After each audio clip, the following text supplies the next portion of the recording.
Hello everyone. आज हम बात करेंगे फंगल इन्फेक्शन के बारे में, जिसे हम दाग खाज खुजली भी कहते हैं। और हम बात करेंगे इसमें कि ये होता क्यों है, क्या सिम्टम्स हमें देखने को मिलते हैं, क्या ट्रीटमेंट हमें करना है और हम इनसे कैसे बच सकते हैं। तो चलिए शुरू करते हैं। सबसे पहले हम बात करेंगे, देखिए इसमें कॉज की कि ये होता क्यों है। देखिए ये फंगल इन्फेक्शन जो है वो पुअर हाइजीन के कारण, मतलब साफ सफाई ना रखने की वजह से होता है। और काफी देर तक, लंबे समय तक गंदे मोजे और गंदे जूते पहनने की वजह से ये सबसे ज्यादा होता है।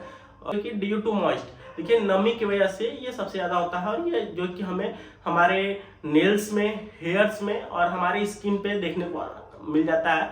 और इसको हम आम भाषा में भी कहें तो ये दाद के रूप में हम इसे कहते हैं, और इंग्लिश शब्द में कहें तो रिंग वॉर्म देखने को मिलता है। और ये ब्लैक सर्कुलर शेप में स्पॉट्स बना लेते हैं, और नेल्स में जो होते हैं वो नेल ब्लैक कर देते हैं पूरा, और हेयर्स में जो होते हैं वो डेड सेल की तरह व्हाइट निकलते हैं, और जिसे हम आम शब्द में कहें तो रूसी हो जाती है बालों में।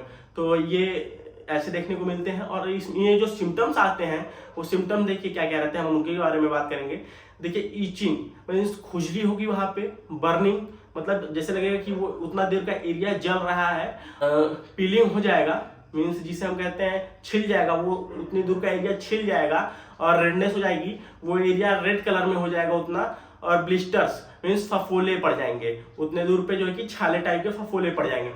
अब हम बात करेंगे प्रिवेंशन की कि हमें इनसे बचना कैसे है। देखिए ये हमारे बॉडी पे मॉइस्ट एरिया में ग्रो करते हैं, जहाँ पे हमारे नमी रहती है, जो एरिया हमारा बहुत देर तक पानी में रहता है, वहां पे फंगल इन्फेक्शन होने के चांसेस बहुत ज्यादा है।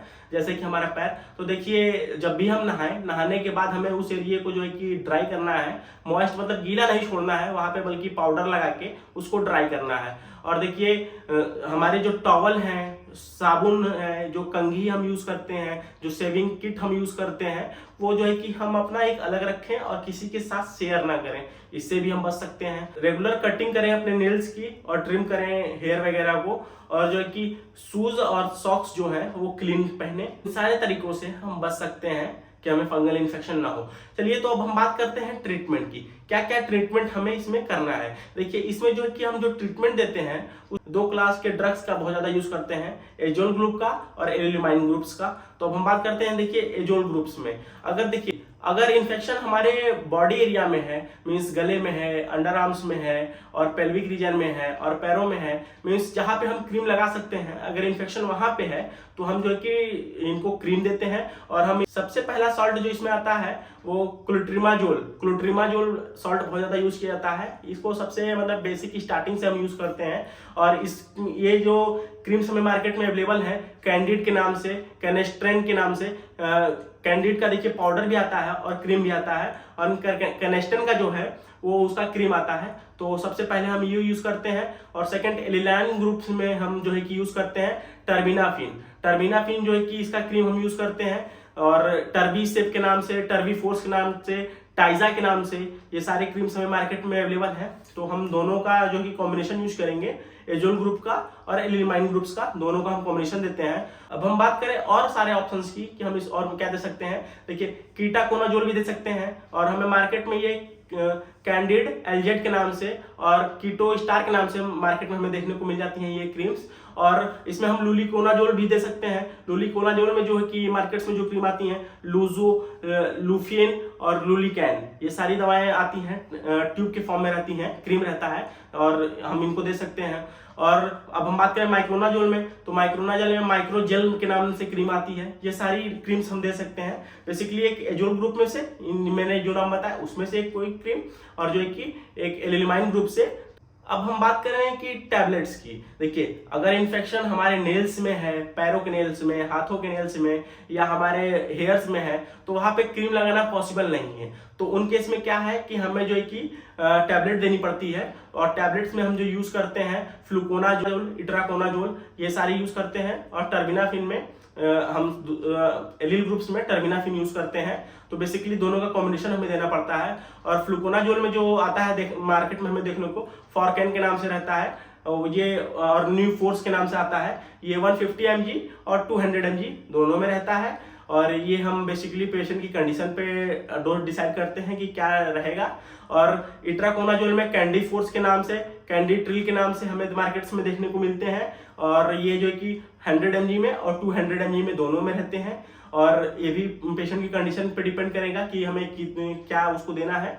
और अब हम बात करें टर्बिनाफिन में देखिए जो कि टर्बीसेप के नाम से, टर्बीफोर्स के नाम से और टाइजा के नाम से, ये जो कि 500 mg में और 250 mg में दोनों में आते हैं, और इसमें से हमें कोई भी एक देना रहता है। इनका जो ट्रीटमेंट रहेगा वो 7 डेज का रहेगा, या फिर 40 डेज का रहेगा, या 21 डेज का रहेगा, या 28 डेज का रहेगा।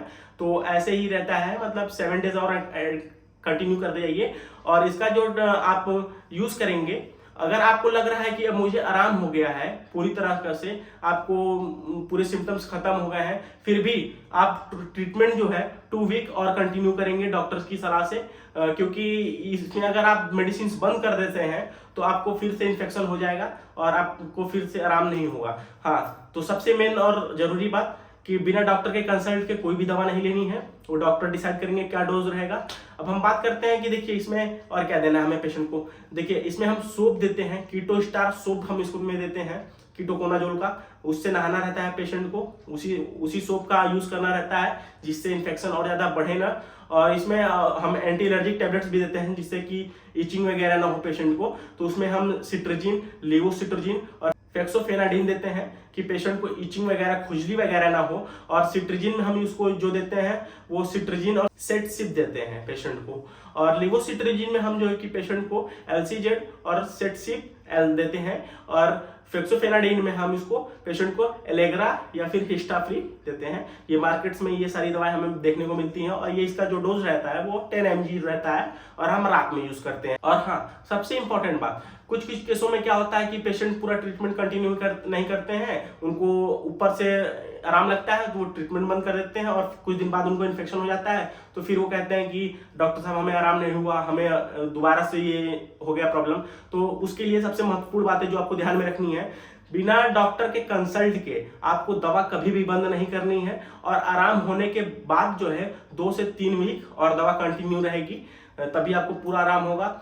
और क्रीम लगाने का सही तरीका 90% लोगों को नहीं पता होता है। वो क्या करते हैं, ऐसे क्रीम लेते हैं और ऐसे लगा लेते हैं, जिससे कुछ केसों में क्या होता है कि उनका इन्फेक्शन जो है वो और बढ़ जाता है। देखिए क्रीम लगाने का सही तरीका क्या होता है कि हमें जो, जैसे मान लीजिए यहाँ पे हमारी इन्फेक्शन है, तो हमें आउटर एरिया से स्टार्ट करना है और आउटर से अंदर की तरफ आना है, मीन्स बाहर से अंदर की तरफ आना है। तो जो हमारा इन्फेक्शन रहेगा वो बाहर नहीं फैल के उतने ही दूर में रहेगा।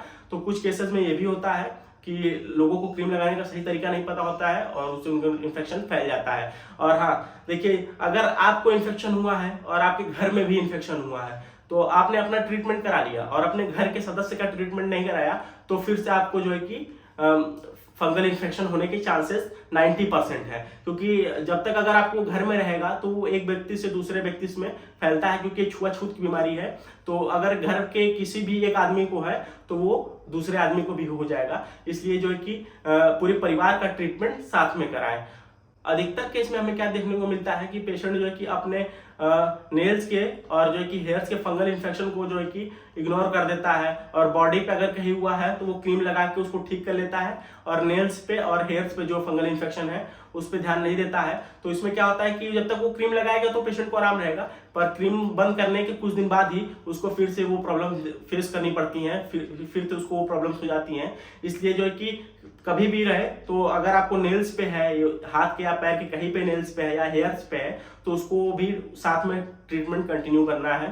Thank you so much. अगर आपको ये हमारी वीडियो अच्छी लगी हो तो हमारे चैनल को सब्सक्राइब करें, वीडियो को लाइक करें और अपने फ्रेंड्स के साथ शेयर करें, और ऐसे ही नॉलेजेबल वीडियो देखने के लिए हमारे चैनल को सब्सक्राइब करें। Thank you so much. जय हिंद।